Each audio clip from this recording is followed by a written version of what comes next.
அன்பிற்கும் பெரும் மதிப்பிற்கும் உரிய அறிவொளி காணொலியினுடைய இயக்குனர் ஐயா அவர்களே,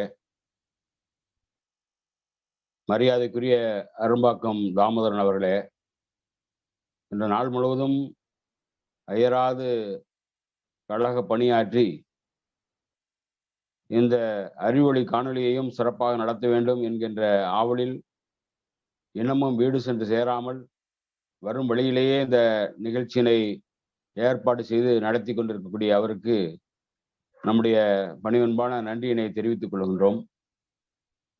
இன்றைக்கு 881வது நிகழ்விலே கடந்த வாரம் நான் பேசிய அதே தலைப்பிலேயே மீண்டும் என்னை பேச பணித்திருக்கிறார்கள். கடந்த 7ஆம் தேதியும் 8ஆம் தேதியும் கோவையிலே நடந்த தமிழ்நாடு பிராமணர் சங்க மாநாட்டிலே நடுநிலைவாதி என்று சொல்லிக் கொண்டிருக்கக்கூடிய ரங்கராஜ் பாண்டே கக்கிய விஷத்தை பற்றி கடந்த 11ஆம் தேதியே நாம் சில கருத்துக்களை எடுத்து சொல்லி இருக்கிறோம். அன்றைக்கு முழுவதுமாக நம்மால் பேச முடியவில்லை. இதே போலதான் சற்று தாமதமாக நம்முடைய நிகழ்ச்சி துவங்கியது. பேசுவதற்கு நேரம் போதாது என்ற காரணத்தினால் ஒரு சில முக்கியமான கருத்துக்களை மட்டும் எடுத்து வைத்து என்னுடைய உரையை நிறைவு செய்தேன்.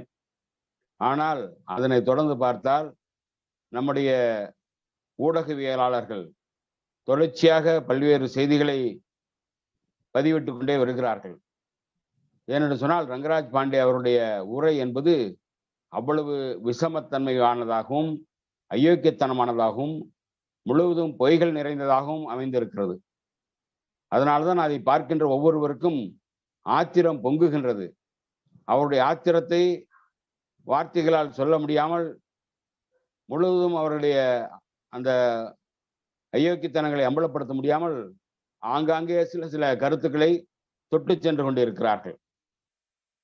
அந்த ரங்கராஜ் பாண்டியனுடைய அந்த உரையை ஆய்வு செய்து பேச வேண்டும் என்று சொன்னால் ஒவ்வொரு ஊடகவியலாளரும் அல்லது ஒவ்வொரு நம்முடைய இயக்க பேச்சாளர்களும் ஒவ்வொரு தலைப்பிலே 1 மணி நேரம் பேசலாம். அந்த அளவிற்கு அவன் ஒவ்வொரு வார்த்தையும் விஷமத்தனத்தை அவன் திணித்திருக்கிறான். அவ்வளவு விஷம், பார்ப்பன விஷம். பாம்புக்கு பல்லுல தான் விஷம், பாப்பானுக்கு உடம்பெல்லாம் விஷம்னு சொல்லுவாங்க இல்லையா, அது உண்மை என்று நிரூபித்திருக்கிறான் ரங்கராஜ் பாண்டே.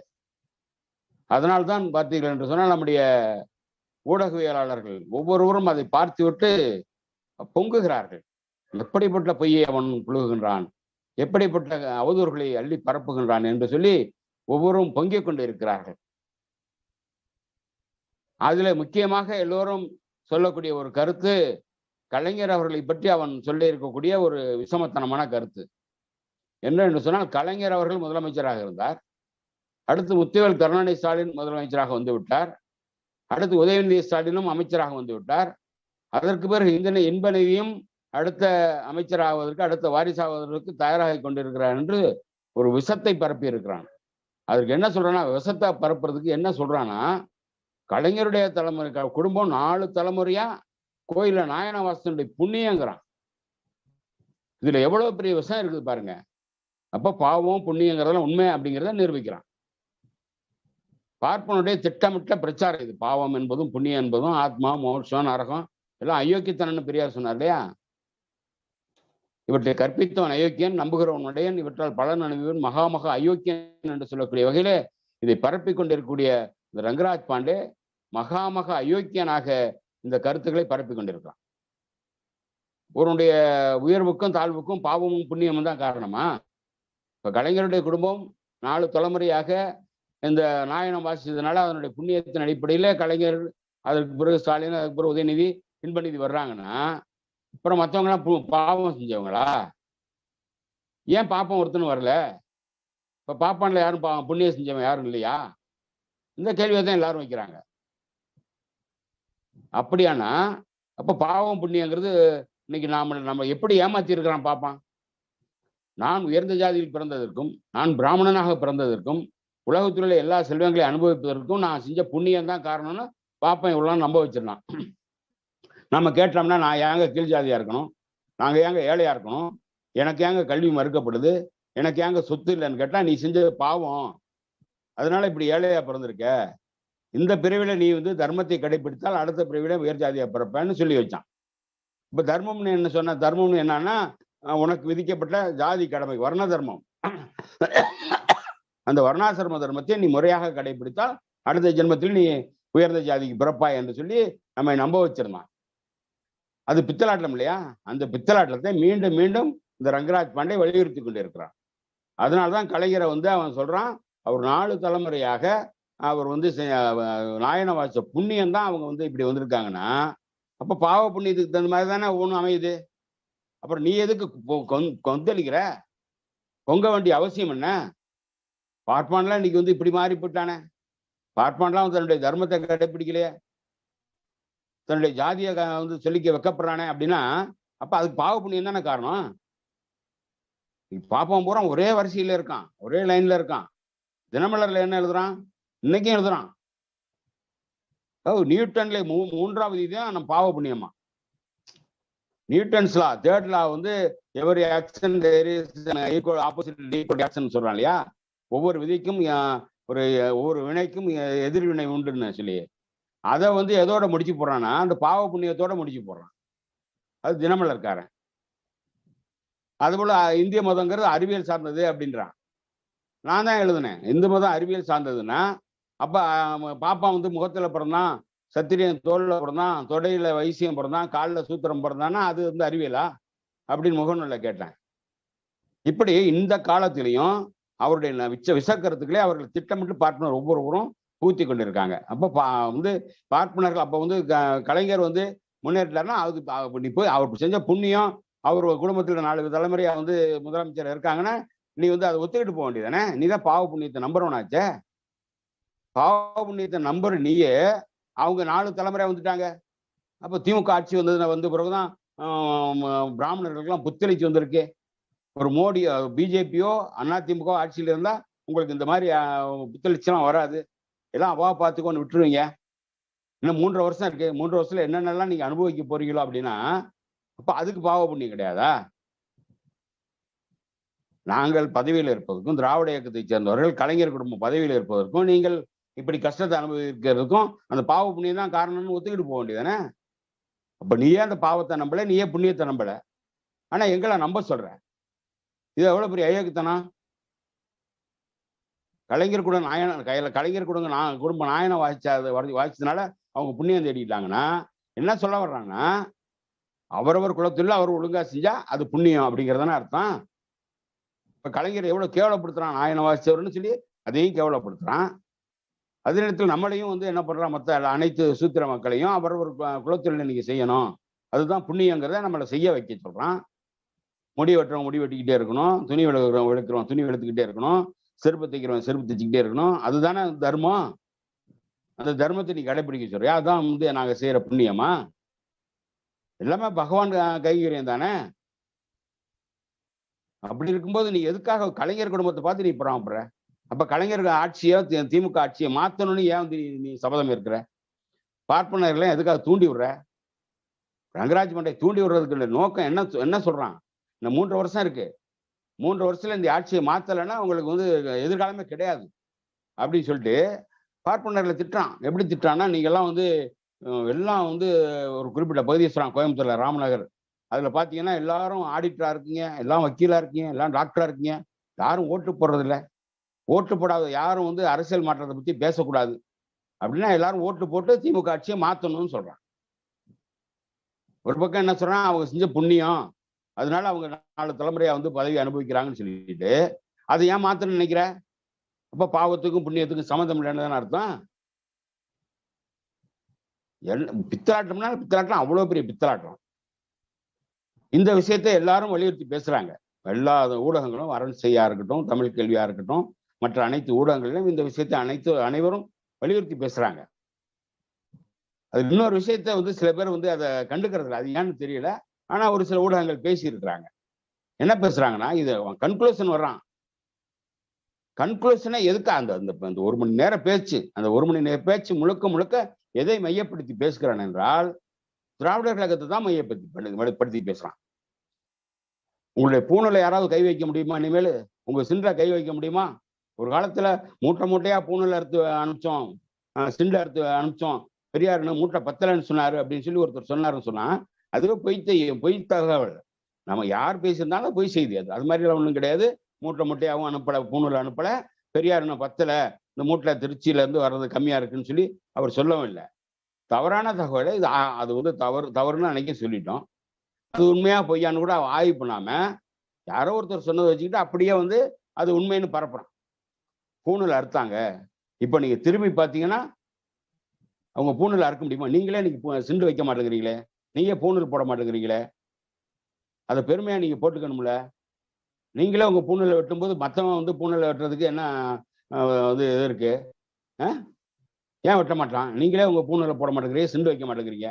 அப்போ வந்து மற்றவங்க பூணூல் போடல, சிண்டு வைக்கல, பஞ்சகச்சம் கட்டலன்னு சொல்றேன். இவன் வந்து சிண்டு வச்சிருக்கானா? இவன் கிராப் வச்சுக்கிறான், இவன் பேண்ட் போட்டுக்கிறான். கிராப் வந்து வெள்ளைக்காரன் வந்த பிறகு தான் வந்துச்சுன்னு சொல்றிய. இப்போ உங்களுடைய பாரம்பரியத்தை எல்லாம் அந்த காலத்துல எல்லாருமே சிண்டு வச்சிருந்தாங்க, எல்லாமே வட்ட குடுமி தான் வச்சிருந்தாங்க அப்படின்னா வட்ட குடுமி வச்சிருந்தாங்க. அன்னைக்கு முடி வெட்டதுக்கு ஆள் இல்லை, முடி வெட்டவே மாட்டேன்ட்டான். எங்களுக்கெல்லாம் அம்பேத்கருக்கு முடி வெட்ட மாட்டேன்ட்டான். எங்க ஊர்ல எல்லாம் முடி வெட்ட மாட்டான். முடி வெட்டாம சிண்டு போட்டுக்கிட்டு இருந்தாங்க எங்க ஆளுங்க. எங்க தாத்தா பாட்டில எல்லாம் பார்த்திருக்கேன். நான் வந்து சிண்டு வச்சவங்களா இருந்திருக்காங்க. ஏன்னு கேட்டா முடி வெட்டுற கடைக்கு போட்டா முடி வெட்ட மாட்டான். இது குல தர்மம். ஒரு எரும மாட்டுக்கு வேணாலும் முடி வெட்டவன தவிர உனக்கு வெட்ட மாட்டேன்னு அம்பேத்கர் சொன்னாங்க இல்லையா? அந்த முடி வெட்டுற அந்த இன்னைக்கு வந்து ஏகப்பட்ட வந்து பியூட்டி பார்லர் வந்துருச்சு, ஏகப்பட்ட வந்து ஸ்பா எல்லாம் வந்துருச்சு. அதனால விதவிதமா முடி வெட்டுறான். அதை பார்த்து பாப்பான் வெட்டிக்கிறான். பாப்பான் வந்து சிண்டு வைக்கிறதுல அதை குறை சொல்ற ரங்கராஜ் பாண்டே, நீ சிண்டு வைக்கணுமா இல்லையா? நீ பஞ்சகச்சம் கட்டணுமா இல்லையா? நீ கிராப் வைக்கலாமா? நீ பைக்ல போலாமா? நீ கார்ல போலாமா? கட்ட வண்டியில தானே போகணும். செருப்பு போடலாமா? முதல்ல கட்ட செருப்புல தானே நீ போகணும். இப்ப நீ வந்து அது மாதிரி நடந்துக்காம மற்றவன் நடந்துக்க சொல்லினா நீ ரெட்டை வசம் தானே போடுற. இப்படி முழுக்க முழுக்க பார்ப்பன விஷத்தை பரப்புறதான். அது விஷத்தை பரப்பி கொண்டு என்ன சொல்றேன், நீங்களே உங்க சிண்டை நீங்க வைக்க மாட்டேங்கிறீங்க, பூணூல் போட மாட்டேங்கிறீங்க. ஏன் தீக்காக்காரன் ஏன் வெட்ட மாட்டான் உங்களுக்கு? வடநாட்டுல இருக்கான் பாரு, எல்லாரும் சாஸ்து பாண்டே, அதாவது சர்மாங்கிறான், வடநாட்டு மிஸ்ராங்கிறான், எவனை பார்த்தாலும் ரவுடியா இருக்கான். பாதி பேர் ரவுடியா இருக்கான். அந்த ரவுடியெல்லாம் எப்படி வந்தான் இப்ப சொல்றாங்க பாருங்க. ரங்கராஜ் பாண்டே சொல்றதுல எவ்வளவு பித்தலாட்டில் இருக்கு பாருங்க. நாங்கெல்லாம் பூண்டு வெங்காயத்தை எங்க வீட்டுல பார்த்ததே கிடையாது. எங்க அப்பாட்ட கேட்போம், என்னப்பா சப்புன்னு இருக்கு, எப்படிப்பா சாப்பிட்றதுன்னு கேட்போம். பிராமணன் இதெல்லாம் சாப்பிடப்படாதுடா, சூடு சொரணையா சாப்பிடக்கூடாது, வாய்க்கு வக்கனையா சாப்பிடக்கூடாது, சாப்பிட்டா நமக்கு வந்து ரஜோகுணம் வந்துடும், தாமச குணத்தோட இருக்கணும்டா அப்படின்னு சொல்லுவார் எங்க அப்பா. அப்படின்னா இப்ப எப்படி ரஜோகுணம் உனக்கு வந்துச்சு? நீ பூண்டு வெங்காயம் இப்ப சாப்பிடவே இல்லையா? அது சொல்லணுமா இல்லையா? அப்ப அங்க வடநாட்டுக்காரன் எப்படி வந்து அந்த ரவுடியா இருக்கான்? அப்ப அவன் வந்து அதெல்லாம் சாப்பிட்றானா? அப்ப பூண்டு வெங்காயம் சாப்பிட்றவனா இழிந்தவனா, முரட்டுத்தனமானவனா, முட்டாளா, கோவக்காரனா, ஆணவக்காரனா? ஆணவம் வந்துருண்டா, கோவம் வந்துருண்டா. அதனால நம்ம பூண்டு வெங்காயம் சாப்பிடக்கூடாதுன்னா அப்ப நாமெல்லாம் பூண்டு வெங்காயம் சாப்பிட்றோம். தமிழர்கள், பார்ப்பன அல்லாதவர்கள். நம்மளால ஆணவக்காரனா, கோவக்காரனா, குணக்கேடர்களா? எவ்வளவு ஐயக்குத்தனம். அப்ப வடநாட்டுல இருக்கிறோம்னா பாதி பாப்பான் ரவுடி அப்படின்னு சொல்லி, நான் இப்ப பாதி பாப்பான்னு என்ன செய்யறான்? அவனுக்கு எப்படி இந்த ரஜோகுணம் வந்துச்சு? அவன்லாம் உன்ன மாதிரி வந்து அந்த பார்ப்பனிய தர்மத்தை கடைபிடிக்காதவனா? எப்படி அவன் ரவுடித்தனமா வந்தான்? அவனை மாதிரி ரவுடியா மாறுன்னு சொல்றிய. அப்போ எல்லாரையும் வந்து பூண்டு வெங்காயம் சாப்பிட சொல்றியா? அதை சொல்லு. இவ்வளவு நாள் பூண்டு வெங்காயம் நீங்க சாப்பிடல, இனிமே சாப்பிடுங்க, உங்களுக்கு அந்த ரஜோகுணம் வந்துடும், எதிர்த்து தாக்க வேண்டிய நிலைமை வந்துடும். எதிர்த்து திரும்பி பார்த்தீங்கன்னா அவர் சொல்றான் பாருங்க, அப்படியே ரொம்ப பெரிய அறிவாளி மாதிரி. இப்படி திரும்பி பார்த்தீங்கனால சும்மா பேசிக்கிட்டு இருக்கிற மாமா அப்படின்னு வடிவேல் பாணியில சொல்லிட்டு போயிடுவாங்களாம். பயந்துருவாங்களாம். ஆசிரியரை பார்த்து கேள்வி கேட்டானா, எப்படிங்க துணிச்சலா கேள்வி கேட்கிறீங்கன்னு கேட்டாங்களாம். எனக்கு ஒன்றும் பயம் கிடையாது, நான் யாருடைய சொத்து கணக்கும் கேட்கல, எத்தனை ஒருத்தருக்கும் எத்தனை மனைவின்னு நான் கேட்கல, வழியில எனக்கு மடியில பயம் இல்லை, வழியில பயம் இல்லை, மடியில கனம் இல்லை, அதனால நான் கேள்வி கேட்கிறேன் அப்படின்னு சொன்னானா. ஆசிரியர் பார்த்து என்ன கேள்வி கேட்ட நீ கேட்டது, நீ பெரிய ஊடகவியலாளர், பெரிய அறிவுபூர்வமானவனா, ஆதாரத்தை கையில வச்சுட்டு பேசணும். பெரியார் இதை சொன்னாருன்னா பெரியார் இது மாதிரி இங்க சொல்லி இருக்கிறாருங்க. பெரியார் சொன்னதுக்கான ஆதாரம் எதுல இருக்கணும்? பெரியார் களஞ்சியத்தில் இருக்கணும், விடுதலை பத்திரிகையில இருக்கணும், குடியரசு பத்திரிகையில இருக்கணும், புரட்சியில இருக்கணும், உண்மையில இருக்கணும், ஏதாவது ஒண்ணு இருக்கணும். அதை விட்டு எவனோ ஒருத்தன் பெரியார் சொன்னதாக சொன்னான்னா அது உண்மையா? அது மாதிரி சொல்லி பார்ப்பானையும் பாம்பையும் கண்டால் பாம்பை விட்டுட்டு பார்ப்பன அடின்னு சொன்னாரு பெரியாரு. அப்படின்னா பெரியார் அதுவும் வந்து உடனே ஆசிரியர் வந்து பயந்துட்டாராம். நம்ம திரும்பி கேள்வி கேட்டதுனால இல்ல அப்படியெல்லாம் சொல்லலாம் பயந்துட்டாராம். எதுக்குடா பயந்தாரு? அவர் பயப்பட வேண்டிய அவசியம் என்ன இருக்கு? அவர் உண்மையை சொன்னாரு. அது என்ன, யார் சொன்னா?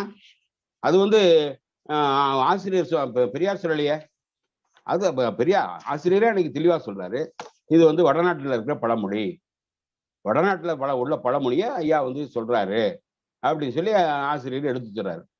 இல்ல வடநாட்டுல பழமொழி கிடையாது, நீ வடநாட்டுல இருந்து வந்தவன் தானே, உனக்கு தெரியாதா? நல்லாவே தெரியும் பாப்பானுக்கு, பாண்டைக்கு நல்லா தெரிஞ்சுக்கிட்டே வேணும்னே வம்புழுக்கிறதுக்காக நம்மகிட்ட பேசுறான். பெரியார் இப்படி சொன்னாரு அப்படின்னு. பெரிய ஆசிரியர் மறுத்தவொடனே பயந்துகிட்டு மறுத்துட்டாருங்கிறான். இது எவ்வளவு பெரிய பித்தலாட்டம்! அது எப்படி வந்துச்சுங்கிற ஒருத்தர் வந்து வடநாட்டுல மேல்நாட்டுல ஒரு பயணி எழுதுனது ஒரு புத்தகம் இருக்கு. அந்த புத்தகத்துல வந்து பாத்தீங்கன்னா பெருவிலை நிக்கோலஸ் அப்படிங்கிறவர், அவர் கன்னியாகுமரியிலிருந்து காசிபுரி வரைக்கும் வந்து சுற்றுப்பயணம் செய்கிறார். சுற்றி பார்த்துட்டு வெர்டிக்ட் ஆஃப் இந்தியா அப்படிங்கிற நூல் எழுதுறார். அந்த நூல்ல ancient saying still current if you meet a snake and Brahmin kill the Brahmin இருக்கு அப்படின்னு சொல்லி அந்த பழமொழியை வடநாட்டில் உள்ள பழமொழின்னு எடுத்து சொல்றாரு. உயர்ந்த ஜாதி என்று கூறிக்கொண்டு எவன் ஒருவன் உங்கள் முன் வருகிறானோ, அது வந்து இப்ப இது வந்து வடநாட்டு பழமொழிங்கிறத அவர் எடுத்து சொல்றாரு. ஆனா ஐயா ஆசிரியர் வந்து ஒரு விஷயத்த சொல்ல மறந்துட்டாருங்கிறத நான் நினைக்கிறேன். அந்த நேரத்துல வந்து எடுத்து சொல்லி இருக்கணும். சொல்லி இருந்தா அவன் வந்து அடங்கி போயிருப்பான். என்ன சொல்லி இருக்கணும்? பெரியார் என்ன அது மாதிரி சொல்லலப்பா, பாம்பையும் பாப்பானையும் கண்டா பாம்பை விட்டுட்டு பாப்பான் அடின்னு சொல்லல, இன்னொன்னு சொன்னாரு. அது என்ன சொன்னார்னா, உயர்ந்த ஜாதி என்று கூறிக்கொண்டு எவன் ஒருவன் உங்கள் முன் வருகிறானோ அவனை குறுக்கே வரும் பாம்பை போல கருதி தூக்கி அடிக்க வேண்டும் என்றார். அதுதான் ஜாதி ஒழிப்புக்கு சரியான மருந்து, இன்ஜெக்ஷன் மாதிரி உடனே வேலை செய்ய ஆரம்பித்துவிடும் என்று பெரியார் சொன்னார்னு சொல்லியிருக்கணும். சொல்லியிருந்தா அந்த பாண்டை என்ன சொல்லுவான்? நீ உயர்ந்த ஜாதின்னு வரையில, உன்னைத்தான் அடிக்க சொன்னாரு. பாம்பையும் பாப்பானையும் கம்பேர் பண்ணல அவரு. நீ உயர்ந்த ஜாதின்னு சொல்லிட்டு எவன் வந்தாலும் குறுக்கே வரும் பாம்பை போல அடிக்கணும்னு சொன்னார். நீ உயர்ந்த ஜாதியா தாழ்ந்த ஜாதியா? நீங்க நானும் சமமா இல்லையா? இன்னைக்கு சொல்றேன் நான் உயர்ந்த ஜாதின்னு சொல்றேன். எதை வச்சு சொல்ற? நீ உயர்ந்த ஜாதி என்பதற்கு என்ன அடையாளம்? பெரியார் கேட்டார்ல, உயர்ந்த ஜாதிங்கிறதுக்கு என்னடா அடையாளம்? 1000 ஜாதிக்காரன் இன்னைக்கு 4000 ஜாதி இருக்குன்றான். 4000 ஜாதி விட்டு ஒரு 100 பேர் அப்படி ஒவ்வொருத்தரும் ஒவ்வொரு ஜாதி 100 பேரை நிர்வாணமா நிறுத்தி வச்சு அடையாளம் பாரு, இது எவன் என்ன ஜாதின்னு சொல்ல முடியுமான்னு கேட்டார் பெரியார். ஒருத்தனையும் சொல்ல முடியாதுல்ல. இவனை பார்த்து இந்த ஜாதி இந்த உருவத்துல இந்த அமைப்புல இருக்கான், ஒருத்தருக்கு 3 கண்ணு இருக்கு அதனால முதலியாரு, 4 காது இருக்கு அதனால நாயுடு, இப்படின்னு யாராவது சொல்ல முடியுமா? ஒருத்தனையும் சொல்ல முடியாதுன்னு சொன்னார்ல. அப்புறம் நீ மட்டும் எப்படி உயர்ந்த ஜாதின்னு சொல்லிக்கிறேன்னு பெரியார் கேட்டாரு. உயர்ந்த ஜாதி என்று கூறிக்கொண்டு எவன் ஒருவன் உங்கள் முன் வருகிறானோ அவனை குறுக்கே வரும் பாம்பை போல கருதி தூக்கி அடிக்க வேண்டும். அதுதான் ஜாதி ஒழிப்புக்கு சரியான மருந்து, இன்ஜெக்ஷன் மாதிரி உடனே வேலை செய்ய ஆரம்பித்து விடும்னு பெரியார் எப்ப பேசுறாரு? 22/7/1948 பேசியிருக்கிறார். இந்தியா சுதந்திரம் அடைவதற்கு 7 மாதங்களுக்கு முன்னதாக, 8 மாதம் 6 மாதத்துக்கு முன்னதாக பேசியிருக்கிறார். அவர் பேசிய பேச்சு என்ன? அடிக்கிறேன்னு சொல்றாரு. பாம்பையும் பாப்பானையும் கம்பேர் பண்ணி சொல்லல. உயர்ந்த ஜாதி என்று கருதி கூறிக்கொண்டு எவன் வரானோ அவனை அடிக்கணும்னாரு. நீ அவர் சொல்லி எத்தனை வருஷம் ஆச்சு? இன்னமும் நான் உயர்ந்த ஜாதின்னு சொல்லிக்கிட்டு இருக்கேன். உன்னை இது வரைக்கும் அடிக்காம விட்டு இருக்கிறதானே தப்பு. உங்களுடைய தப்பு அதானே. இன்னமும் உயர்ந்த ஜாதி என்று, நீ உயர்ந்த ஜாதினா யாரு? நாங்க நீ உயர்ந்த ஜாதினா நாங்க தாழ்ந்த ஜாதி தானே. இப்போ உயர்ந்த ஜாதி என்று கூறிக்கொண்டு நீ குறுக்க வர்ற, உன்னை நாங்க என்ன அடிக்காம விட்டுருப்போம். ஆனா அப்படி நீ திரும்பி பாப்பியா? எல்லாரும் ரவுடியா மாறிடுவியா? ரவுடியா மாறி திரும்பி பார்த்தா நாங்கெல்லாம் பயந்துட்டு ஓடி போயிருவோமா? இன்னொன்னு கேள்வி கேட்டிருக்கலாம் நீ. ஐயா விட்ட ஆசிரியர்கிட்ட என்ன கேள்வி கேட்டிருக்கணும்? பெரியார் கத்தி வச்சுக்க சொன்னாரா? பெட்ரோலும் தீப்பந்து வச்சுக்க சொன்னாரா? அக்ரஹாரத்தை நான் சொல்றப்ப கொளுத்துன்னு சொன்னாரான்னு கேட்டிருந்தீங்கன்னா ஆமான்னு சொல்லியிருப்பாரு. அது உண்மை. அது இல்லைன்னு சொல்ல. குலக்கல்வி திட்டத்தை நீ வாபஸ் வாங்கலைன்னா நான் பெட்ரோலும் தீப்பந்தமும் வச்சுங்க, நான் சொல்றப்ப கொளுத்துங்கன்னு பெரியார் சொன்னாரு. அது ஆமான்னு சொல்லியிருப்பாரு. அது உண்மை. நீ பொய்யா சொல்லி நீ இதுதான் வந்து பெரியார் சொன்னார் நீ சொன்னா, அது வந்து ஆசிரியருக்கு பின்னால வந்து ஸ்கிரீன்ல ஓட வைக்கிற. அது பின்னால இருக்கிறது ஆசிரியர் பார்க்க முடியுமா? அவருக்கே தெரியாம அவர் சொன்ன வார்த்தைக்கு எதிரா பின்னால நீ வந்து ஸ்கிரீன்ல வந்து ஓட வைக்கிறதா பத்திரிகை தர்மமா, ஊடக தர்மமா? அதை ஏத்து வந்து விடுதலையில இருந்து வந்து கடிதம் எழுதின உடனே தினத்தந்திக்காரன் என்ன பண்ணான்? தந்தி டிவி உடனே மன்னிப்பு கேட்டானா இல்லையா? நீ பண்ணின தப்புக்காக தந்தி டிவிக்காரன் மன்னிப்பு கேட்கிறான். இப்ப மன்னிப்பு கேட்கறதுக்கு காரணமான நீ அப்பவே மன்னிப்பு கேட்டுட்டான். அதுக்கு பிறகும் நீ மறுபடியும் சொல்றேன்னா இது எவ்வளவு பெரிய பித்தலாட்டம். அயோக்கியத்தனமான வாதங்களை ரங்கராஜ் பாண்டே எடுத்து சொல்றாரு அதுல. அதுதான் அதை சொல்லிட்டு அது கன்க்ளூஷனே அதான். ஏன் வந்து வந்து வாஜ்பாய் மட்டும் இல்ல, பாரதியார் மட்டும் இல்ல, ஜெயலலிதா மட்டும் இல்ல, வாஞ்சிநாதனும் எங்கால தான் அப்படின்னா, இப்ப வாஞ்சிநாதன் யாரு? பாப்பானுக்கு கோபம் வரக்கூடாதுடா, பூண்டு வெங்காயம் சாப்பிடக்கூடாதுடா, தாமச குணம் தாண்டா நமக்கு இருக்கணும், கொலவெறி வரக்கூடாது அப்படின்னு உங்க அப்பன் சொன்னான்னு சொல்றிய. இப்போ வாஞ்சிநாதன் பாப்பானுக்கு பிறக்கலையா? வாஞ்சிநாதன் பாப்பான் கிடையாதா? அவன் பூண்டு வெங்காயம் தவிர மற்ற பூண்டு வெங்காயம் சாப்பிட்டானா? அவனுக்கு தாமச குணம் எப்படி வந்துச்சு? ரஜ குணம் எப்படி வந்துச்சு? தாமச குணம் எப்படி மறைஞ்சது? உடைய சனாதன தர்மம் வெறி. உன்னை போல அயோக்கியர்கள் ஒருத்தனும் கிடையாது. எவ்வளவு பெரிய அயோக்கியத்தனம். இது வந்து தொடர்ச்சியா அந்த பாப்பானுங்க பேசிக்கிட்டு இருக்கானுங்க. தினமலர்காரன் எழுதுறான், கோட்சையும் வாஞ்சிநாதனும் எங்காளுதான்னு எழுதி ஆசிரியருக்கு நேரடியாவே வந்து தினமலர் வாரமலர்ல எழுதுனானா இல்லையா? வீரமணி எச்சரிக்கையா இருக்கணும், எங்க ஆளுக இனிமே ஆயுதமும் தூக்குவாங்க, நீ எங்கேயாவது ஒரு இடத்துல பேசிக்கிட்டு இருக்கும்போது யாராவது ஒருத்தன் வந்து உன்னை போட்டு தெளிவான்னு சொல்லி பேசுறான். அதே வார்த்தையை தானே நீ சொல்ற. நீ கோட்சைய சொல்லாம வாஞ்சிநாதன் சொல்ற. அப்ப நீ வன்முறையை தூண்டுறதானே அர்த்தம். நம்ம ஊடகவியலாளர்கள் கலைஞரை வந்து தாக்கி பேசுறான், அது கண்டிக்க வேண்டியது. அதே நேரத்துல வன்முறையை தூண்டக்கூடிய வகையில ஆசிரியர் மீது கொலைவெறி தாக்குதலை தூண்டுகிறான், அதையும் கண்டிச்சு பேசணும். இது எவ்வளவு பெரிய பச்சை அயோக்கியத்தனம். தொடர்ந்து அம்பலப்படுத்தணும். இதெல்லாம் அன்னைக்கு பேசுவதற்கு ஒரு சில கருத்துக்களை நான் பேசியிருக்கிறேன். பேசின கருத்து திரும்ப வந்தாலும் கூட அது வந்து மன்னிச்சுக்கணும் நீங்க. ஏன்னா என்னோட மனசில் உள்ளதை நான் சொல்றேன். ஆசிரியரை தாக்க வேண்டும், திராவிடர் கழகத்துக்காரரை தாக்க வேண்டும் என்கின்ற நோக்கத்துக்கு அவன் கணக்கு முடிவே அதை தான் சொல்றான். மற்றவர்களையெல்லாம் வந்து கலைஞரை இழிவுபடுத்துறான், மற்றவர்களெல்லாம் இழிவுபடுத்துறான், கேலி பண்றான். ஆனா நம் மீது தான் அவன் வன்முறையை தூண்டுகின்றான். கருப்பு சட்டை போட்டுக்கொண்டு பாப்பான்னு எவனு பேசினா அவனை சும்மா விடாத.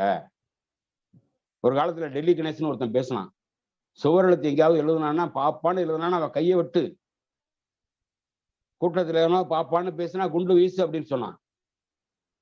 அதற்கும் ரங்கராஜ் பாண்டே பேசுறதுக்கு என்ன வித்தியாசம் இருக்கு? அதைத்தான் தூண்டி விடுறான். கூட்டங்கள்ல பாப்பான்னு பேசக்கூடாது, பார்ப்பன அயோக்கியத்தனத்தை பேசக்கூடாது, பார்ப்பன பித்தலாட்டத்தை பேசக்கூடாது, பாப்பாங்கிற வார்த்தையை பேசினா பொங்குறான் பாருங்க. தொலைக்காட்சியிலே பாத்தீங்கன்னா திருப்பதி நாராயண மாதிரி ஆளுங்க சில பேர் பாப்பான்னு சொன்னாலே அப்படி பொங்குறாங்களே. எதுக்குடா பொங்குறியா? அப்புறம் என்ன பாப்பான்னு இருக்கிற நீ? எல்லாரும் மனிதனா ஆகணும்னு நாங்க சொல்றோம். இல்ல நாங்க பாப்பானதான் இருப்போம், பிராமணரை தான் இருப்போம் நீ சொன்னீங்கன்னா எவ்வளவு காலத்துக்கு நாங்க ஏத்துக்கிறது? திருந்துங்கன்னு சொன்னார் பெரியார். உங்களை வந்து எதிரியா சொல்லல, உங்களை கொல்லணும் வெட்டணும்னு சொல்ல. நீங்களும் திருந்துக்கடா, நாங்களும் மனுஷன்தான், நீங்க ஏத்துக்கடா, நீயும் நானும் மனுஷன்தான், சமம்னு ஏத்துக்கோ. சமம்னு ஏத்துக்க இன்ன வரைக்கும் உனக்கு அருகதை இல்லையே. சமம் என்று ஏற்றுக்கொள்ள மனம் இல்லாத ரங்கராஜ் பாண்டே இன்றைக்கும் இந்த வர்ண ஜாதி பாகுபாட்டை தூக்கி பிடிக்கிறான். நாங்க தான் திறமையானவங்க, நாங்க தான் புத்திசாலிங்க, நாங்க தான் வந்து கல்வி கற்கவே வந்து தகுதியானவங்க நீ சொல்றிய. எவ்வளவு பெரிய பித்தலாட்டம். உங்க வீட்டு பிள்ளைகள்லாம் டாப்ல வருதான். என்னைக்கிட்ட பேசிக்கிட்டு இருக்க? 2023 வந்து பேசியிருக்க. 100 வருஷத்துக்கு முன்னால பேசியிருந்தா நம்பி இருப்பான். இன்றைக்கு வந்து பேசிக்கொண்டு இருக்கிறாய். எங்களுடைய பிள்ளைகள், எங்களுடைய இளைஞர்கள், எங்களுடைய மாணவர்கள் மாணவிகள் இன்றைக்கு கல்வியில எவ்வளவு உயர்ந்து வந்திருக்காங்க தெரியுமா? பட்டியல் எடுத்து பார்க்குமா? எடுத்து பாரியா. ஒவ்வொரு வந்து பள்ளி படிப்பாக இருக்கட்டும், கல்லூரி படிப்பாக இருக்கட்டும், பட்ட படிப்பாக இருக்கட்டும், புள்ளிவிவரம் எடுப்போம். பாப்பா வீட்டு பிள்ளை டாப்ல இருக்கா, எங்க வீட்டு பிள்ளை டாப்ல இருக்கான்னு பார்ப்போம். உங்க வீட்டு பிள்ளை எப்படி டாப்ல வந்துச்சு? ஒரு காலத்துல வந்ததாக சொல்லிக்கிட்டீங்க. உங்களுக்கு அறிவும் கிடையாது, நீங்க எல்லாம் படிச்சவன் தானே தவிர அறிவாளி கிடையாதுன்னு அம்பேத்கர் அன்னைக்கே சொன்னாரு. அம்பேத்கர் எப்படி டாப்ல வந்தாரு? உங்களுக்கு ஜீன்ல இருக்கு அதெல்லாம் சரி. உங்கள உங்கள உங்க உங்க டிஎன்ஏ, உங்க ஜீன் அப்படின்னா, அம்பேத்கர் இப்படி அவ்வளவு மிகச்சிறந்த படிப்பை படிச்சாரு. அம்பேத்கர் பார்த்த உடனே காந்தி நினைச்சாராம், இவ்வளவு படிப்பு படிச்சிருக்காரு, ஒரு பிராமணரா இருப்பாரு. அப்போ படிச்சவன்லாம் பிராமணனா தான் இருப்பானா? அறிவாளி எல்லாம் பிராமணனா தான் இருப்பானா? அப்பன்னா முட்டாளுங்கிறத அம்பேத்கர் நிரூபிச்சிருக்கிறார். படித்தவன் தானே தவிர அறிவாளி கிடையாது நிரூபிச்சிருக்கிறார். ஆனா இன்றைக்கு வந்து நீ சொல்ற அதெல்லாம் டிஎன்ஏ, அதெல்லாம் ஜீன். நீங்க முற்பிற்பில செஞ்ச புண்ணியம். எல்லா புண்ணியத்துக்கும் பாவத்துக்கும் இதுக்கு என்னடா சம்மந்தம் இருக்கு? நீ எங்க விட்டு நாங்கெல்லாம் முதல் தலைமுறை படிச்சோம். என் பிள்ளைங்க 2வது தலைமுறை. என் பேர பிள்ளை இன்னைக்கு பேர பிள்ளைகிட்ட நீ உங்க பேர பிள்ளை பேச சொல்ற பாப்போம். இன்னும் பள்ளிக்கூடத்துக்கே போல என் பேரன். நீங்க என்ன பள்ளிக்கூடத்துக்கே போல. இன்னைக்கு வந்து அவ்வளவு பேசுறான், அவ்வளவு படிக்கிறான். அல்பபெட்னு எடுத்துக்கிட்டா ஏலயே வந்து ஒவ்வொரு விலங்குகளுடைய பேர் அத்தனை சொல்றான். ஏ டு இஜெட் அப்படியே சொல்றான். எழுத தெரியாது, ஆனா படிச்சு எல்லா வார்த்தையும் பள்ளிக்கூடத்துக்கு போலங்க. அனைத்து ஆங்கில எழுத்துக்களையும் படிச்சு சொல்றான், உச்சரிக்கிறான், ப்ரொனன்சியேட் பண்றான். அவங்க அப்பாவுக்கே சொல்றான். அவங்க அப்பா இளவரசனுங்கிறத ஈ போடுறாரு. ஏப்பா நீ ஈ போடுற, ஐ தானே போடணுங்கிறான். இளவரசனா ஐ தானே போடணும். இளவரசன் ஏன் ஈ போடுறாங்கிறான். அவன் கேட்கிற கேள்விக்கு பதில் சொல்ல முடியல. ஆக 2வது தலைமுறை 3வது தலைமுறை தான். எங்கள் வீட்டு பிள்ளைகள் நாங்க படிச்சு எங்க பிள்ளைகளை படிக்க வச்சோன்னா எங்க பேர பிள்ளை டாப்ல வருது. ஏன்னா உனக்கு டாப்ல வந்துட்டு நீ இன்னைக்கு எங்க பிள்ளைகளோட உங்களால போட்டி போட முடியுமா? கல்லூரியா இருக்கட்டும், வந்து எந்த ஒரு பட்டப்படிப்பாக இருக்கட்டும், உயர் படிப்பாக இருக்கட்டும். எங்களுடைய பிள்ளை பாருங்க, மதிவதனி தங்கப்பதக்கம் வாங்கியிருக்கு. நீ ஒரு காலத்துல நீங்க தானே வக்கீலா இருந்தீங்க. லா காலேஜ் பூரா நீங்க தானே இருந்தீங்க. இன்ஜினியரிங் காலேஜ் பூரா நீங்க தானே இருந்தீங்க. மெடிக்கல் காலேஜ் பூரா நீங்க தானே இருந்தீங்க. எப்படி இங்க அனிதா 1200க்கு 1172 வாங்குச்சு? அது நிஜியனா? அது டிஎன்ஏவா? அப்படி வந்ததை பொறுத்துக்க முடியாம தானே நீட்ல கொண்டு வர்ற நீ. கல்வியிலே நாங்கள் தலை சிறந்து விளங்கி கொண்டே இருக்கிறோம். இன்னைக்கும் வந்து நீ சொல்ற பாப்பானுக்கு தான் படிப்பு வரும், அது உங்க குலத்தில். டிஎன்ஏ ஜீனுனா எவ்வளவு பார்ப்பன கொழுப்பு, பார்ப்பன வெறி. இதெல்லாம் பேசுவதற்கு இன்னைக்கும் தைரியம் இருக்குன்னா இன்னும் நாங்க சரியில்லைன்னு தான் அர்த்தம். கருப்பு சட்டை போட்டோம். இன்னைக்கும் பெரியார் சொன்னதை வந்து நாங்க கடைபிடிக்கல. பெட்ரோலையும் தீம்பத்தையும் கையில் எடுத்துக்கல, கத்திய கையில வச்சுக்கல. நாங்க சொன்னாரு பெரியார் வந்து இன்னும் வந்து மென்மையான போராட்டத்தை தான் நடத்தி இருக்கிறார். உங்களெல்லாம் விட்டு வச்சார், மனிதாபிமான அடிப்படையில விட்டு வச்சார். யாரையும் கொல்லணும்னு சொல்லல. கொல்லணும்னு நினைச்சிருந்தா எனக்கே கொண்டு இருக்கலாம். கோட்சே காந்தியை கொண்டு போதே இப்ப அக்ரஹாரத்தெல்லாம் கொளுத்திருக்கலாம். குலக்கல்வி திட்டத்தை நீ வந்து வாபஸ் வராம இருந்தப்ப அக்ரஹாரத்தை கொடுத்தனா அன்னைக்கு நீ வந்து நீ ஒரு 2% இருந்திருப்ப, 3% இருந்திருப்ப. எங்க ஆளுகளும் அன்னைக்கு அதை விட அதிகமா இருந்திருப்பாங்க. கொளுத்து, நீயும் சாவு நானும் சாவுறேன் அப்படின்னா நான் நாட்டுக்கு பிடிச்ச பீடையே ஒளிஞ்சிருக்குமே. பாப்பானே ஒருத்தன் கூட தமிழ்நாட்டில் இல்லாம அழிஞ்சிருப்பானே. பெரியார் பேசி பேசி நாங்க தமிழ்நாட்டை விட்டு ஓடி போயிட்டோம்னு சொன்னீங்க. அக்ரஹாரத்தை கொளுத்திருந்தா ஒரு பூண்டு இருக்குமா? இன்னைக்கு அக்ரஹாரத்துல ஒரு ஒரு ஈக்காக்கா இருக்குமா? அதை செய்யாம விட்டுட்டார் பெரியார். அதனால இன்னைக்கு நான் தான் திறமைசாலி இன்னமும் சொல்றேன்னா உனக்கு எவ்வளவு திமிர் இருக்கும், எவ்வளவு வெறி இருக்கும். ஒரு தடவை என் லைஃப்ல நடந்ததை சொல்றேன். நான் வந்து பெல்ல வேலை செய்யிட்டு இருக்கும்போது ஒரு புதுசா ஒரு செக்ஷனுக்கு போறேன். வேற ஒரு செக்ஷன்ல இருந்து இன்னொரு செக்ஷனுக்கு டிரான்ஸ்ஃபர் ஆகி போறேன்.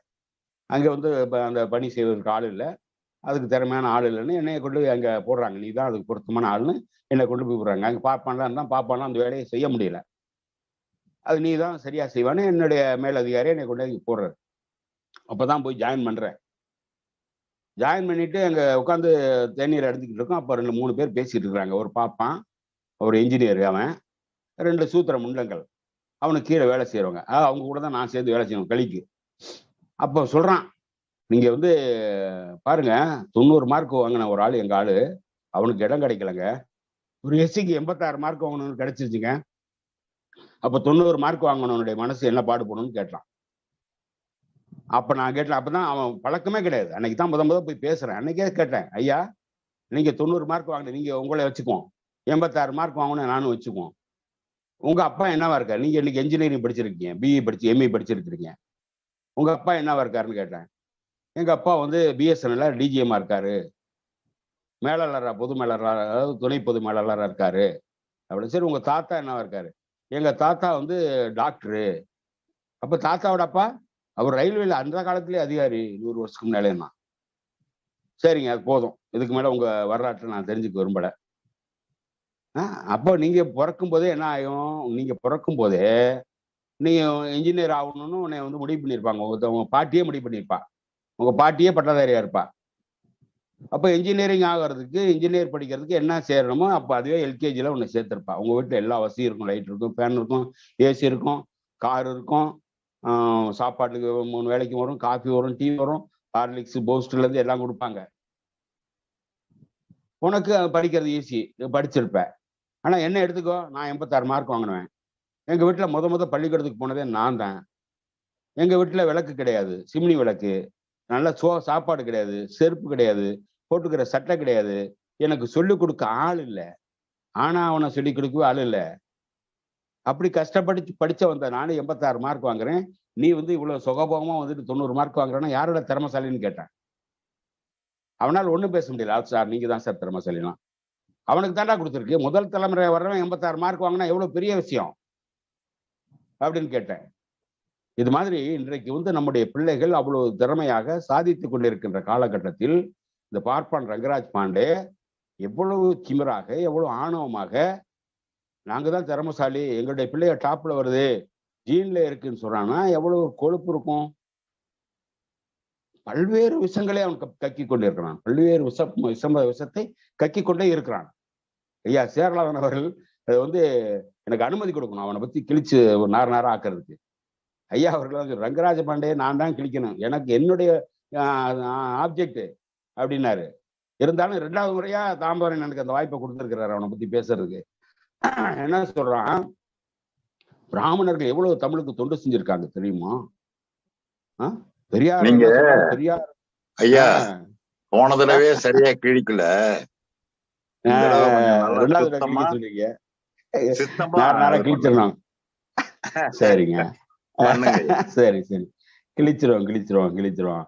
அவன் சொல்றான், பெரிய ஆதித்தனார் வந்து தமிழர் தந்தை, பெரியார் வந்து தந்தை பெரியார், உவேஷா தமிழ் தாத்தா, தந்தைக்கெல்லாம் தந்தை. அவர் இல்லைன்னா தமிழ் இருக்குமா இன்னைக்கு?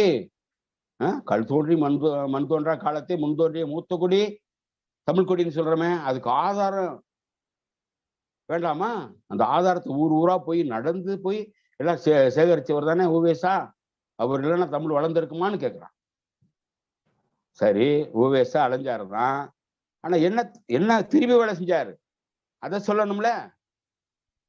எவ்வளவு பெரிய திரும்பி வேலை செஞ்சாருங்கிறத நான் கொஞ்சம் படிச்சு காட்டுறேங்க பாருங்க. பாவலரேறு பெருஞ்சித்தனார், ஆரிய பார்ப்பனரின் அளவிறந்த கொட்டங்கள், இந்த நூல்ல அவர் எழுதியிருக்கிறாரு.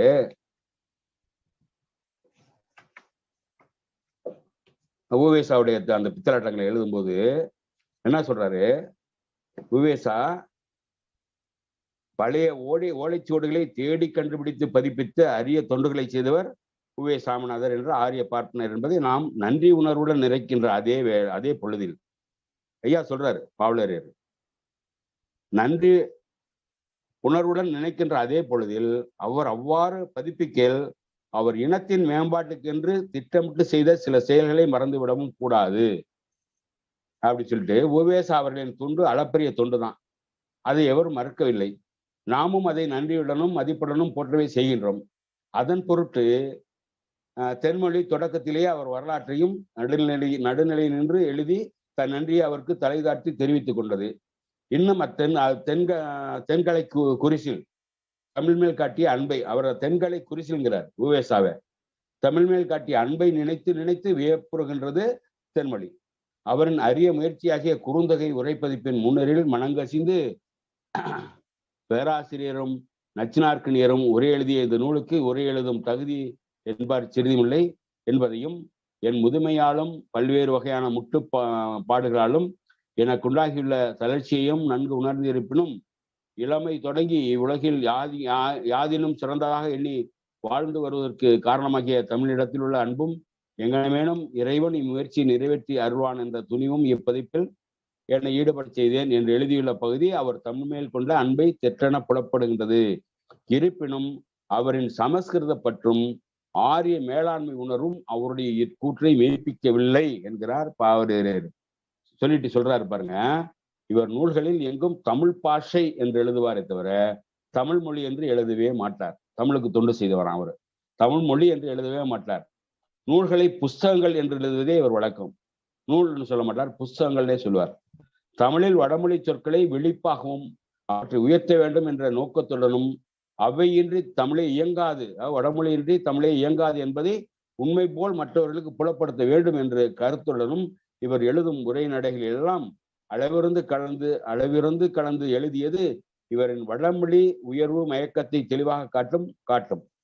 ஒரு கால் ஓர் அன்பர் இவரிடத்தில் வணக்கம் என்று சொல்லி வணங்கியும் அதனை ஏற்றுக்கொள்ளாது நமஸ்காரம் என்று கூறி சொல்லி ஒருத்தர் வணக்கம் சொல்றாரு, நீ வணக்கம் சொல்லாது நமஸ்காரம் சொல்லுகிறார்.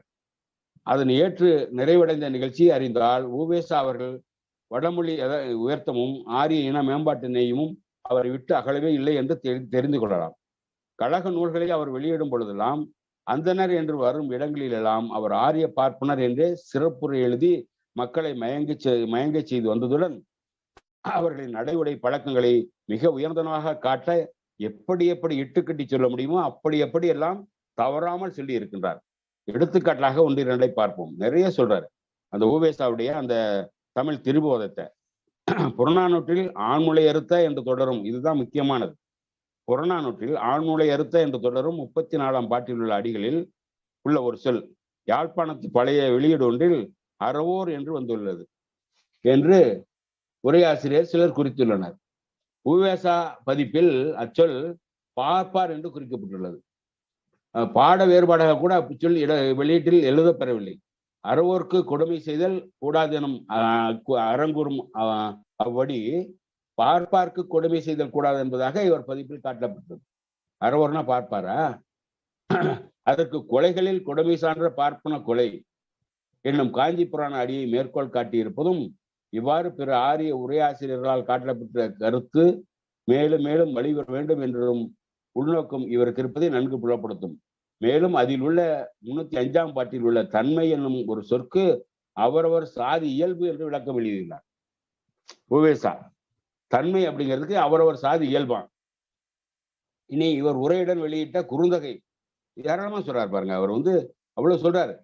இனி இவர் உரையுடன் வெளியிட்ட குறுந்தகை மொழித்தயிர் பிசைந்த காந்தல் மெல்விரல் என்னும் 67ஆம் பாட்டின் உரை விளக்கத்தில் நச்சினார்க்கினியரின் அவரும் ஒரு பார்ப்பனர் தொல்காப்பி உரையை சுட்டிக்காட்டி இப்பாட்டில் கூறப்படும் உணவு வகையினால் நச்சினார்க்கினியர் பார்ப்பானையும் பார்ப்பனியையும் தலைவராக கூறியது என கொண்டனர் போலும்.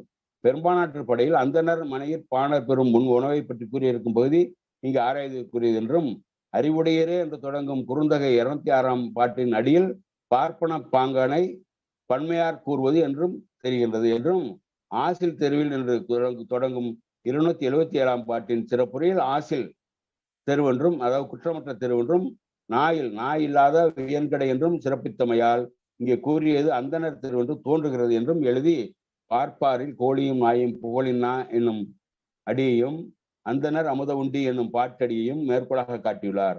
இவர் இவ்வாறு காட்டுவதன் நோக்கம் கழகத்தமிழ் இலக்கியங்களில் ஆங்காங்கே ஆரிய கருத்துக்களை வலியுறுத்தி காட்ட வேண்டும் எனும் உட்கோளையாகும் அப்படின்னு சொல்லிட்டு அவர் என்னென்னலாம் செஞ்சிருக்காருன்னு சொல்றாரு பாருங்க. உவேசா கழக பதிப்புகளை கை கொண்டாருன்னு சொல்லிட்டு இன்றியமாத சொற்களை எல்லாம் வடமொழியாகவே இவர் பயின்றார். பண்புகள் அல்லது குணங்கள் என்று குறிப்பதால் நிறைவுறாத இவர் குணங்கள் என்று குறிப்பதால் நிறைவுறாத இவர் குண விசேடங்கள் என்று குறிப்பதால் மன நிறைவுறுவார். மைசூர் நாடு என்று குறிக்காமல் அந்த மைசூர் சமஸ்தானம் என்றே குறிப்பார்.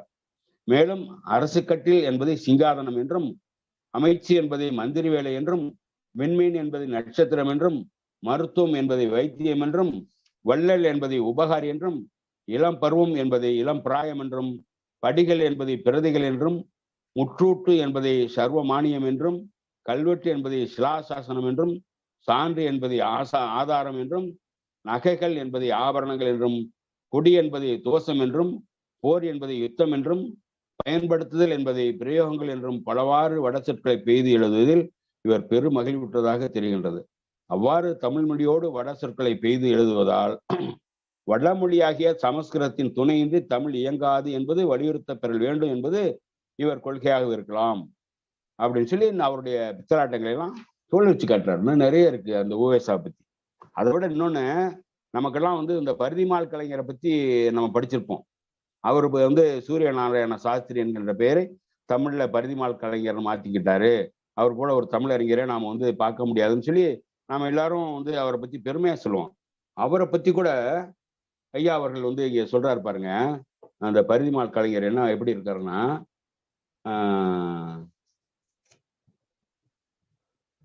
பார்ப்பனர் ஏமாற்றுத்தினங்களை அவிழ்த்து காட்டிய இவரு, அதாவது தமிழர்களுக்கு சார்பாகவும் வெளிப்படையாகவும் பார்ப்பனர் ஏமாற்றுத்தினங்களை அவரை அவிழ்த்து காட்டுறாருன்னு சொல்லிட்டு, நடுநிலையாளர் கூட சில வரலாற்று கருத்தில் ஒரு பக்கம் எழுதுவது, மறுபக்கம் அவர்களுக்கு கேடானமும் முற்றும் ஆரியர்களுக்கு ஏற்றம் தருவமான பல கருத்துக்களை அதே நூலில் சொல்லிவிடுவது. இவ்வாறு அவர்கள் எழுதுவது ஏனெனில் படிப்பவர்கள் தங்களை நடுநிலையாளர்களாகவும் உண்மையாளர்களாகவும் கருதி கொள்ளட்டும் என்பதே. மேலும் வி.கோ. சூரிய நாராயண சாஸ்திரி அவர்கள் தமிழ் மொழிக்கு ஏற்றம் தருமாறு வடமொழி கிளப்பை தவிர்த்தவர், தனித்தமிழ் கொள்கையை வலியுறுத்தியவர். அவ்வாறு தாம் செய்வதை உண்மை என்று பிறர் நம்புமாறு தம் பெயரையே தூய தமிழ் மொழி பெயர்ப்பாக பரிதிமால் கலைஞர் என்று வைத்துக் கொண்டவர். அதற்காக தமிழ் மக்கள் என்றென்றும் அவருக்கு நன்றி பாராட்ட கடமைப்பட்டவர்கள் தான். ஆனாலும் அவர் கொட்டிய பிற நச்சு கருத்துக்களை நாம் நினைவு கூறும் பொழுது அவர் ஒருவேளை அக்கருத்துக்களை மறைமுகமாக சொல்வதற்குத்தானோ அவ்வாறு நடுநிலையாளர் என்று பிறர் கருதுமாறு நடந்து கொண்டார் என்றும் கருத வேண்டியுள்ளது. அவ்வாறு அவர் இனத்து சார்பாகவும் ஏற்றம் தரும் வகையிலும் அதே நூலில் கூறிய கருத்துக்களையும் தெரிந்து கொள்வது நலம். பல்லாயிரம் ஆண்டுகளுக்கு முன்னர் இந்தியா, அதாவது வந்து பாத்தீங்கன்னா தமிழர்களை எவ்வளவு கேவலப்படுத்தியிருக்கிறாருங்கிறத இதுல சொல்றாரு. பல்லாயிரம் ஆண்டுகளுக்கு முன்னர் இந்தியா காடார்ந்து இருந்ததோர் நிலமா இருந்தது. அக்காடுகளில் தீய விலங்குகள் திரிந்து கொண்டிருந்தன. அங்கும் இங்கும் காட்டு மனிதர்கள், சிலர் கரடிகள் என குகைகளில் வசித்தனர். அவர்கள் குறுகி கருத்த விகார உருவினர், ஆடையற்றவர், அழுக்கேறிய உடலினர். அவர்கள் கற்கால மனிதர் எனப்படுவர். கொஞ்ச காலம் சென்ற பின்னர் வடக்கே இமயமலை கப்பால் இருந்து சில சாதியார் இந்தியாவினர் புகுந்தனர். அவர்கள் வந்து சமவெளியில் கண்ட இக்காட்டு மனிதர்களை துரத்தினர். துரத்தவே இவர்கள் மலைப்பக்கங்களில் ஓடி அங்கே அநேக காலம் வசித்து வந்தனர். இவர்களில் ஒரு சாதியார் நாகர்கள் எனப்படுவோர். அம்பேத்கர் சொல்ற நாகர்கள் தான் தமிழர்னு, ஆனா இவங்க காட்டு மிராண்டியா இருந்தாங்கன்னு சொல்லிட்டு மேற்கூறிய புராதன இந்தியரை துரத்தியவர்கள் தமிழர் ஆவார் அப்படின்னு சொல்லி தமிழர்கள் தான் வடநாட்டில இருந்து வந்தவங்க, ஆடு மாடு மேய்க்க வந்தவங்கன்னு சொல்லி எழுதுறான். அதே போல தமிழ் மக்கள் ஆங்கிலரோடு நாடோறும் ஊடாடுவோராய் இருந்தனர். ஆங்கிலர் ஆள்வோரும் தமிழர் ஆளப்படுவோருமாய் இருக்கின்றனர் எழுதிட்டு, ஆங்கில பாஷையில் சில ஒத்தியங்கும் இடத்து தமிழ் சொற்கள் ஆங்கில பாஷையில் புகுதலும் ஆங்கில சொற்களில் தமிழ் பாஷையில் புகுதலும் இயற்கைன்னு சொல்லிட்டு இவர் வந்து நிறைய வந்து தமிழருக்கு எதிராகவும் தமிழுக்கு எதிராகவும் அவர் எழுதியிருக்கிறாருங்கிறத பல உதாரணங்களோடு ஐயா அவர்கள் சொல்லியிருக்கிறாரு. ஏனெனில் தமிழ் மொழிக்கு இயல்பாகவே உள்ள இத்தன்மைகள் இவர் போல உள்ள பிராமண நூலாசிரியர்கள் பலர் மாற்றியும் மறைத்தும் குறைத்துமே மதிப்பிட்டு போந்தனர். அவ்வாறின்றி இவர் தமிழ் மொழி பற்றிய உண்மையான கருத்துக்களை சொன்னது பாராட்டுக்குரியதே. ஆனாலும் அவர் அவற்றை சொல்லும் முகத்தான் தன் உள்நோக்கத்தை மறைத்து விட முடியவில்லை என்பதற்காகவே இதனை இங்கு எடுத்து காட்ட வேண்டியதாயிற்று அப்படின்னு சொல்லிட்டு, பரிதிமால் கலைஞரை பற்றிய ஐயா அவர்கள் பாவலரேர் அவர்களெல்லாம் பார்ப்பன இன சார்போடு நடந்து கொண்டார்கள் என்பதையும் சொல்லுகின்றார். அதே போல அந்த திருக்குறளுக்கு உரை எழுதிய பரிமள் அழகரை பற்றியும் ராஜாஜியை பற்றியும், ராஜாஜி ஒரு வழக்கறிஞராக இருந்துக்கிட்டு எதுக்கு ராமாயணத்துக்கு உரை எழுதணும்? மேல்நாட்டில் எங்காவது வந்து ஒரு வழக்கறிஞர் படிச்சவன் இது மாதிரி புராணங்களையும் இதிகாசங்களையும் வந்து எழுதிக்கிட்டு இருப்பானா? அவன் சமுதாயத்துக்கு வந்து முன்னேற்றத்துக்கான கருத்தை சொல்லியிருக்க மாட்டானான்னு ராஜாஜியை பற்றியும் சொல்றாரு. அதை பார்ப்பனர்கள் எவ்வளவு உயர்ந்தவர்களாக இருந்தாலும், எவ்வளவு படித்தவர்களாக இருந்தாலும், எவ்வளவு தமிழ் தொண்டு ஆற்றுவதாக சொல்லிக் கொண்டாலும் தங்களுடைய இனநலன், தங்களுடைய ஆரியர்கள் உயர்ந்தவர்கள், தங்கள் வடமொழிதான் உயர்ந்தது என்கின்ற கருத்தை நிலைநாட்டுவதற்காக அவர்கள் செயல்பட்டார்கள் என்பதை ஐயா பாவலரேர் அவர்கள் அவர் குறிப்பிடுகின்றார். இப்படி சொல்லிட்டு இந்த வந்து பாண்டே அவர்கள் சொல்றான் பாருங்க, பூவேஷா மாதிரி இல்லைன்னா தமிழ் நூல் கிடைச்சிருக்குமா? அது மாதிரி கிருஷ்ணமூர்த்தி அவர்கள் இல்லைன்னா, தினமலர் ஆசிரியர் கிருஷ்ணமூர்த்தி இல்லைன்னா நம்ம தமிழுடைய தொன்மையை அறிஞ்சுக்கொள்ள முடியுமா? அந்த காலத்திலேயே நாணயம் வெளியிட்டு இருக்கிறான் நம்முடைய தமிழன், அச்சடிக்கப்பட்ட காசு இருந்திருக்குது அப்படின்லாம் சொல்லி அதை பெருமை, அதாவது தங்களுடைய இனத்துல எப்படி பெருமையாக இருந்து கொண்டார்கள் என்றெல்லாம் சொல்லிட்டு அந்த தினமலர் இன்னைக்கு எவ்வளவு பித்தலாட்டம் பண்றான் அதை சொல்லுவானா? தினமலர் இன்னைக்கு தமிழனை ஏத்துக்கிறானா? தமிழ் வரலாற்றை ஏத்துக்கிறானா? தமிழ் மொழியை ஏத்துக்கிறானா? திருக்குறளை ஏத்துக்க, இன்னைக்கு திருவள்ளுவரை பத்தி எல்லாம் உயர்வா சொல்றான். திருவள்ளுவருக்கு பெங்களூர்ல சிலை வச்சுட்டா தமிழ்நாட்டுல தேனாரும் பாலாடு வருமா, வீட்டுக்கு வீட்டு பிரியாணி வருமானு எழுதுறான்னா அவனுக்கு எவ்வளவு திமிர் இருக்கும்? தினமலர் ஆசிரியர் தானே கிருஷ்ணமூர்த்தி. அந்த தினமலர் ஏன் அப்படி எழுதுது? இதெல்லாம் கொஞ்சமாவது அறிவு இருந்தா சொல்லுவானா? பார்ப்பனர்கள் என்னைக்கும் தாங்கள் உயர்ந்த ஜாதி என்று நிரூபித்துக் கொள்வதற்காகவே அவர்கள் நடந்து கொண்டே இருக்கிறார்கள் என்பதை பல வரலாற்று ஆதாரங்களோடு நாம பேச முடியும். இன்னும் ஏராளமாக அந்த செய்திகள் நாங்கள் இருக்கலாம்.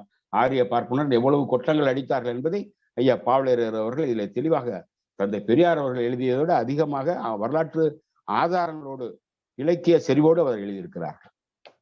இப்படி இருந்துட்டு இந்த ஊவேசா ஊவேசா இல்லைன்னா தமிழ் இருக்குமா? தமிழ் ஏடுகள் கிடைச்சிருக்குமானா எத்தனையோ பேர் போப்புல இருந்து கால்டுவெல்ல இருந்து எத்தனையோ அறிஞர்கள் முயற்சி செய்திருக்கிறாங்க. ஊவேசா இல்லைன்னா அதெல்லாம் இல்லாம போயிருக்காது, தேடி இருப்பாங்க. ஊவேசாவோட அந்த முயற்சியை பாராட்டணும் தான் நம்ம சொல்றோம்.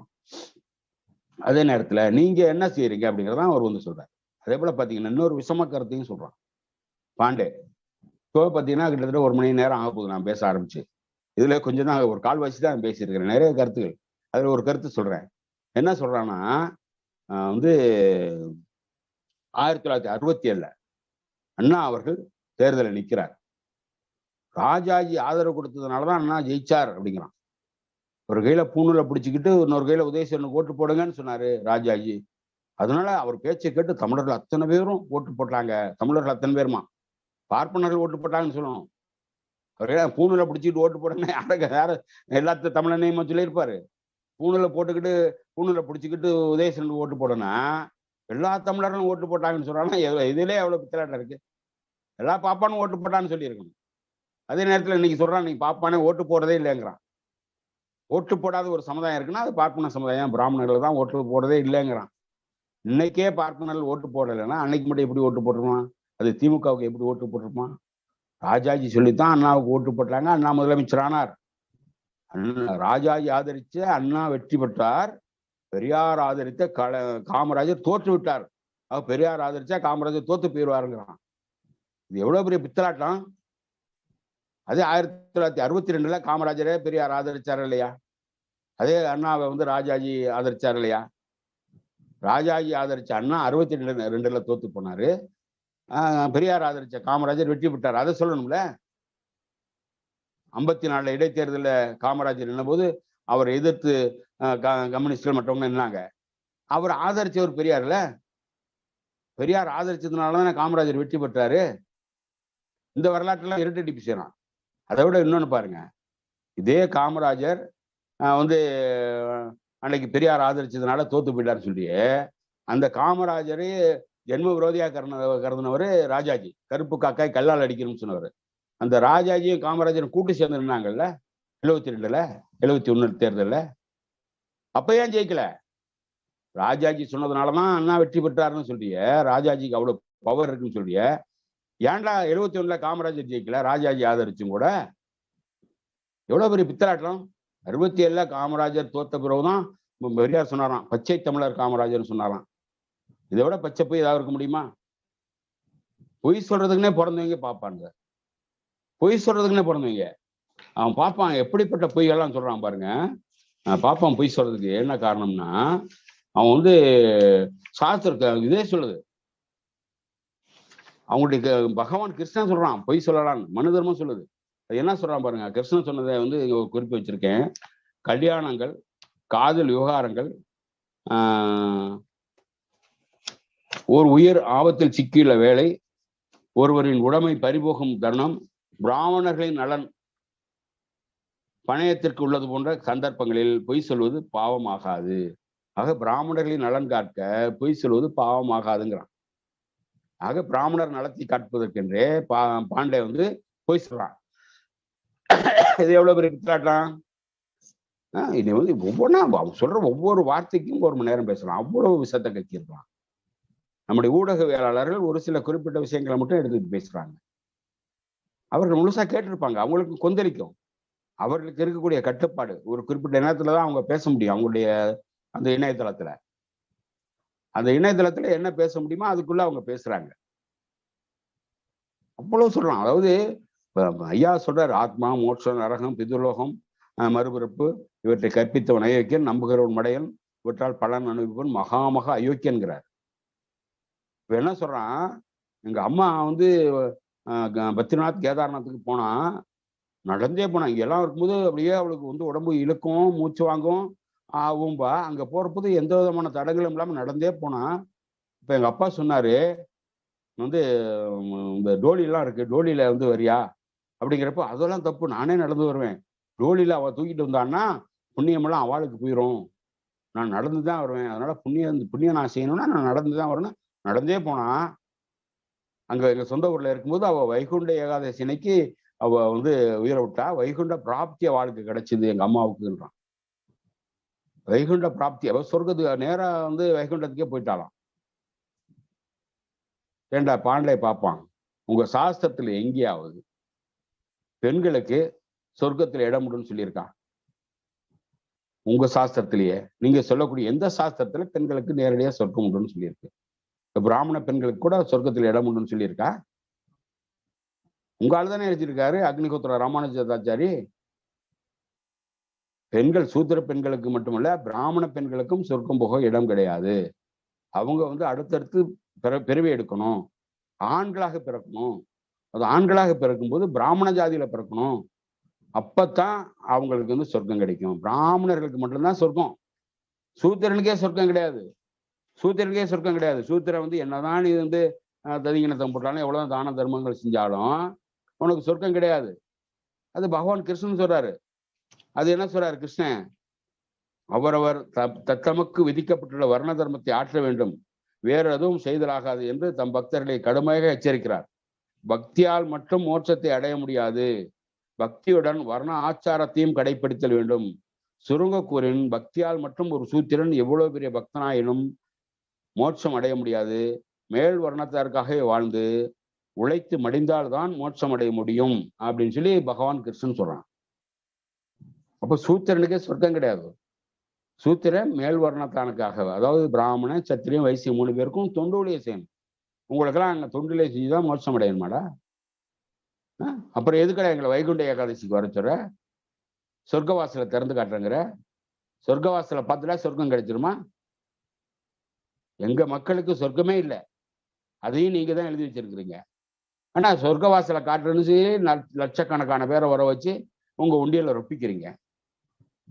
இது எவ்வளவு பெரிய பைத்தியக்காரத்தனம், முட்டாள், ஏமாத்து வேலை. பைத்தியக்காரத்தை நம்ம தான் பைத்தியக்காரன். நம்ம தமிழர்கள் நம்பி போறாங்க, அவன் தான் பைத்தியக்காரன். அயோக்கியத்தனமாக நம்முடைய மக்களை நம்ப வைத்திருக்கிறார்கள். அந்த பக்தியின் பேரால மோட்சம் நரகங்கிறது அயோக்கியத்தனம். அதை கற்பித்தவனை அயோக்கியன்கிறாரு பெரியாரு. நம்புகிறவன் மடையன், இவற்றால் பலன் அனுபவிப்பான். பலன் நினைக்கிறவன் பார்ப்பான். ரங்கராஜ் பாண்டே போன்ற பார்ப்பனர்கள் இதை காரணம் காட்டி இன்றைக்கு பலன் அனுபவித்துக் கொண்டிருக்கிறார்கள். இவர்களை மகா அயோக்கியன் என்று சொல்கிறார் பெரியார். அந்த மாதிரி மகா அயோக்கியத்தனமான வேலையை பார்ப்பன பாண்டே செய்து கொண்டு எவ்வளவு பித்தலாட்டம் செய்யறான் பாருங்க. அதே மாதிரி சொல்றான், நான் முகநூல்ல போட்டேன், அதை சில பேர் படிச்சிருப்பீங்க. என்ன போடுறான், எங்க அம்மா வந்து 2012 செத்து போட்டா, வைகுண்ட ஏகாதசி அன்னைக்கு தான் செத்து போனா. எங்க அப்பாவுக்கும் கவலை வந்துருச்சு, நாமளும் அதே மாதிரி வைகுண்ட ஏகாதசி அன்னைக்கு சாவமா மாற்றமான்னு தெரியல அப்படின்னு பயந்துட்டாரு. நம்ம சொர்க்கம் போகாம வைகுண்ட போவோமா மாற்றமான்னு பயம் வந்துருச்சு. ஒவ்வொரு நாளும் கேட்டுக்கிட்டே இருப்பாரு, இன்னைக்கு என்னடாங்கிறப்ப இன்னைக்கு ஏகாதசி அதுன்னு சொல்லிக்கிட்டே இருப்போம். அப்படியே வந்துச்சு. அதே போல ஒரு வைகுண்ட ஏகாதசி அன்னைக்கு அவர் வந்து அப்படியே கொஞ்சம் கொஞ்சமா அவருடைய மூச்சு அடங்கி 9:30 மணிக்கு ஏகாதசி அன்னைக்கு அவருடைய பிராணன் பிரிஞ்சது.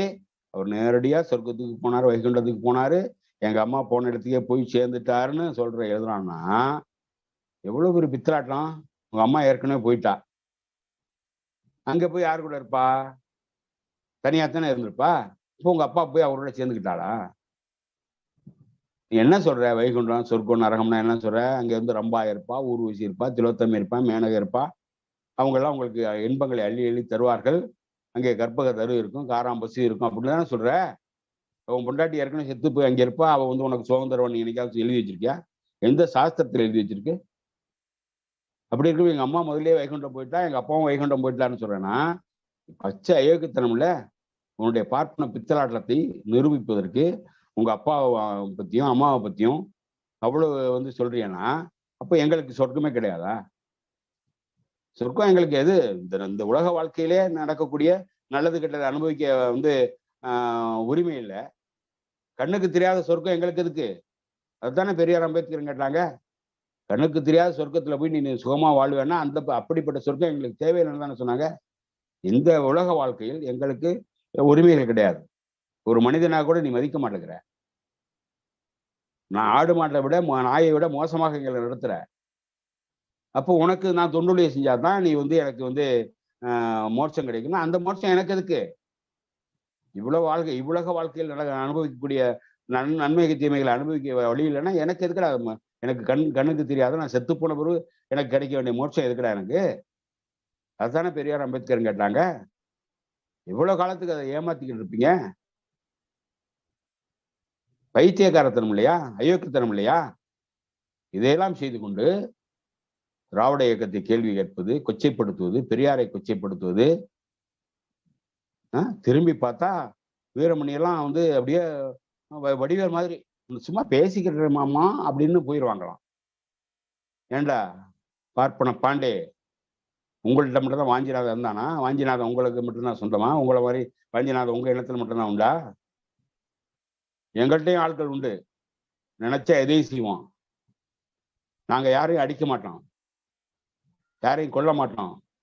என்னை யாராவது அடிக்க வந்தால், என்னை கொல்ல வந்தால் அவனை கொல்லும் மேலையில் சாவோம் என்று உறுதிமொழி எடுத்திருக்கிறோம். உயிருக்கு துணிந்தவர்கள் நாங்கள். சாவு எப்பவும் வரும். நடந்து போயிட்டு இருக்கும்போது கல்லு தடிக்க விட்டு கூட செத்து போவோம், விபத்துல செத்து போவோம், நோயில செத்து போவோம், வேற எவனா வெட்டி கொண்டாலும் சாவோம். சாவு எப்பவும் நிச்சயம். சாக துணிந்தவர்கள் நாங்கள். பெரியார் சொல்றார், சாக துணிந்த இளைஞர்களே வாருங்கள், சாக துணிவு கொள்ளுங்கள்ங்கிறார். இந்த இழிவுகளை ஒழிக்காம நீ எதுக்கு உயிர் வாழ்ற? உன் மீது சுமத்தப்பட்டிருக்கக்கூடிய சூத்திர இழிவை ஒழிக்காமல் நீ எதற்காக உயிர் வாழ்ற?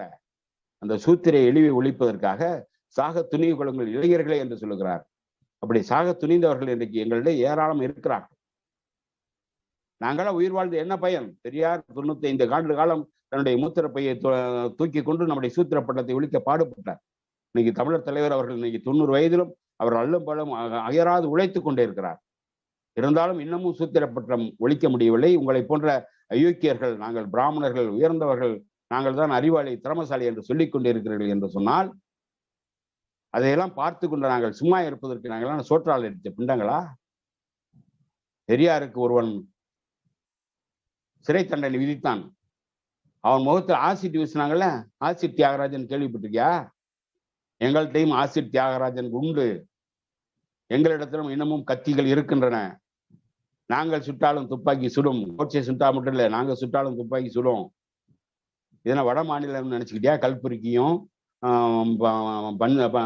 இவரையும் கௌரி லங்கேஷையும் இப்படிப்பட்ட பகுத்தறிவாளர்கள் சொல்றதுக்கு வட மாநிலம் நினைச்சுக்கிட்டியா? பெரியார் உங்களால கை வைக்க முடிஞ்சுதா? 95 ஆண்டு காலம் வாழ்ந்தார். பெரியார் சொன்னார், என் மேல கை வைக்க மாட்டான் பார்ப்பான். எனக்கு யார் எதிரின்னு தெரியும். என் மேல எவன் கை வச்சாலும் பார்ப்பான். அக்ரஹாரம் எரியணும்னு அவனுக்கு நல்லாவே தெரியும். அதனால என் மேல கை வச்சானா அக்ரஹாரம் சாம்பலாயிரும்னு அவனுக்கு தெரியும். அதனால என் மேல கை வைக்க மாட்டான்னு அன்னைக்கே சொல்லி இருக்கிறார். அப்படி இருக்கும்போது இன்னைக்கு வெளிப்படையா சொல்ற வீரமணி நாங்க திரும்பி பார்த்தா பயந்து ஓடிடுவாருன்னு சொல்லியே என்னடா நினைச்சுக்கிட்டு இருக்கிற? இது இன்னமும் சாணக்கிய காலம் நினைச்சுக்கிட்டியா?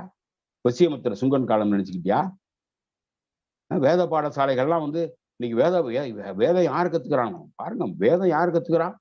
ஏழைகள் தான் கத்துக்கிறான். ஒருவேளை சாப்பாட்டுக்கு வழி இல்லாதான் வேதம் கத்துக்கிறானா? வேத பாடசாலையில இருக்கிறானா? பாப்பார பரதேசி நாய.